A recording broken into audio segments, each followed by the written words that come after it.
আসসালামু আলাইকুম, সবাই কেমন আছেন? আশা করি সবাই ভালো আছেন। ইনশাআল্লাহ আমার তেমুরিয়ার ছাদ কমপ্লিট হয়ে গেছে বান্দা। কালকে রবিবার, কালকে ইনশাআল্লাহ ঢালাই শুরু হবে। সবাই আমার জন্য দোয়া করবেন। এটা হচ্ছে এই তেমুরিয়ার দেলোয়ার ভাইয়ের প্রবাসী, ওনার ছাদ। আমাদের কাজ কমপ্লিট,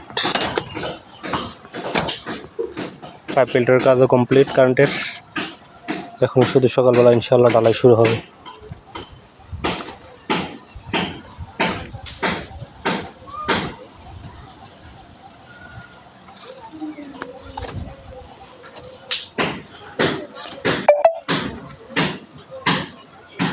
এর আগে একটা ছাদ দেওয়া হয়েছিল ওই দিক দিয়ে ছোটো, ওইটা হচ্ছে আপনার 200 স্কোয়ারের 3 সিট বিল্ডিংয়ের বারান্দা।